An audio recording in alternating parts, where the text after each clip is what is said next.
Hi guys, welcome to day 4. Can you believe how puffed my sleeves are today? I feel like Anne Shirley from Anne of Green Gables with my puffed sleeves.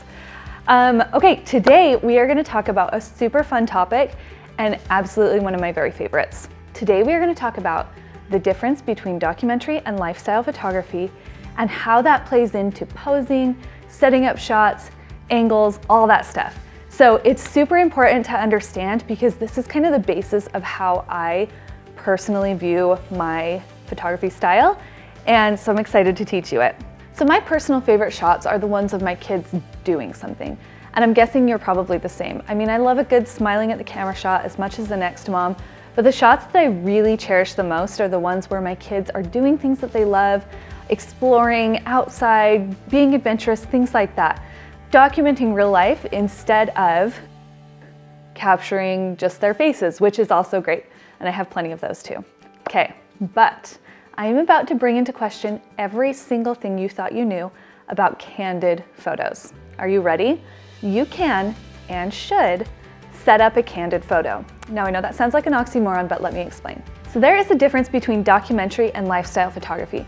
Documentary photography is what they do with National Geographic, where the photographer goes into a situation, whether it be like taking photos of animals or taking photos of a tribe in Africa that has very little communication with the outside world and like kind of modern technology, whatever it is, those photographers will go in and they will take photos exactly of what they see. They don't adjust anything, they don't move anything, they are just there to document exactly what is happening. They do not interrupt anything, they do not interfere, no matter what. In fact, a few years ago, there was kind of like a little scandal with National Geographic because it was discovered that one of their head photographers had photoshopped a garbage can out of the back of a photo. And it just kind of, he felt like it was distracting from the overall image, so he took it out. And because that is not what documentary photography is, he was actually fired from National Geographic. It was this whole big thing. Because there is technology that can show where photos have been altered. And that goes completely against what their purpose is, which is to document things exactly as they are. Lifestyle photography, on the other hand, is documenting stories and emotions, and it doesn't necessarily have to be exactly as it is. Lifestyle photography is what I'm going to be teaching you how to do. It's more about capturing a story than capturing perfect authenticity. Now, I'm not saying you're not capturing authentic moments, that's the name of my class, but what you're doing is lifestyle photography allows you the flexibility to move a situation to, like move your subject to better lighting, or to push like all the toys and laundry out of the shot, or do these kinds of things that distract from the story that you're trying to really document and tell. Lifestyle photography allows you to take photos that are free of distraction so that you can focus exactly on what you're trying to portray. So the alterations that you make will vary photo by photo, but typically I'll start with a concept and then go from there. Okay, so for example, my little boy Leif got a Lego, it's like a little Duplo rocket for Christmas, his Lego rocket that he got for Christmas. He is stoked about this thing. He plays with it all the time. Now, my concept might be I want to document how much he loves this toy that he got for Christmas and how obsessed he is with rockets right now and Legos and all that stuff. So maybe that's what I want to document, is his love of this Lego rocket. So here are some ways that I might go about documenting that experience, that feeling, that story. So one thing that I might do is I might bring him and his Lego rocket into a place in the house where it's well lit and I've got good lighting. Then I might give him an idea of how to play with it. So I might say, can you build this rocket? Can you build the Legos? Or I might say, can you fly your rocket up in space? Can you make it fly? Or I might say, can you use the little guy and help him get in the rocket? I'm gonna put him in a place where the light is good and then give him a purpose of playing so that then I know exactly what he's gonna be doing, or at least have a good idea of how he's gonna respond to that instruction.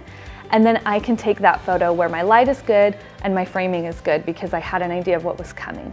Another way that I might alter the situation is I might walk into the family room, let's say, and he's playing with his rocket and doing something really cute with it, but maybe there's like a pile of clean laundry on the couch. I might leave him uninterrupted, leave him alone, not touch him or talk to him, but just casually go over to the couch and scoot all the laundry to the other side and then go ahead and capture that photo. Because that photo for me, that distraction for me of seeing the laundry in the background, that's not gonna work for that story for me. That's gonna be too distracting. That photo is not gonna be one that I love. But if I can move that distraction out of the way and then capture him naturally playing with the toy, I might get a great shot that I really love.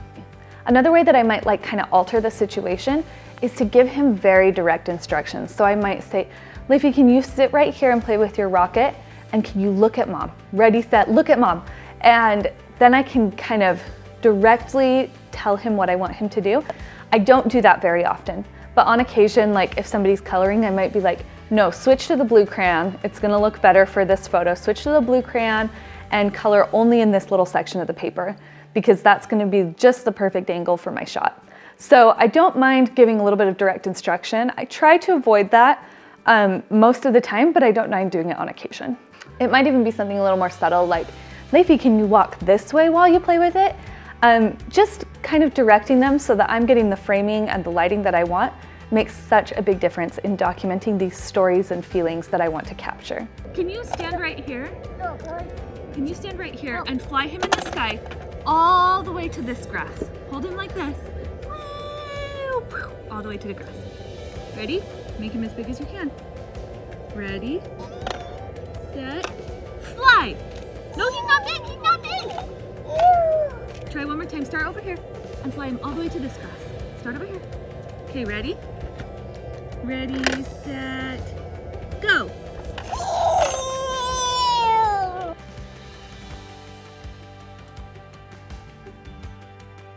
I do not have any problem setting up a shot that I want to capture the way I want to capture it. So if that means moving distractions, if that means adjusting for lighting, things like that, that does not feel inauthentic to me, because what I'm trying to capture is not necessarily the exact moment, but more the exact feeling. And so that's why I feel okay about adjusting for things. You might feel differently. You might feel like, you know what, part of the story is my messy house, and that's great. If that feels like part of the story and that's creating photos that you love every time, that is awesome. And that's part of what we're here to learn, is to figure out what exactly you are drawn to, because what you're drawn to is going to be different than what I'm drawn to. We all have a different eye and have different likes, and so I want to help you train your eye for that. Okay, my last tip on setting up shots is to lower your expectations. I say this in almost every video, but everything is not going to go perfectly every time. In fact, most of the time it probably won't. So lower your expectations. If you're not getting that happy smiley shot, but they're like throwing a fit, maybe that's going to be such a great shot. So feel free to be flexible and adjust for the shots. You might not get exactly what you wanted. You may or may not like what you get, but be flexible and kind of go with the flow, because you're working with child actors, right? Notoriously difficult. So be flexible. A great photo does not always mean a perfect photo or a happy photo. So just kind of go with it. Okay, I hope this was helpful, and I hope it kind of adjusted your perspective on how to take photos and how to take photos in a way that's going to create the results that you really want.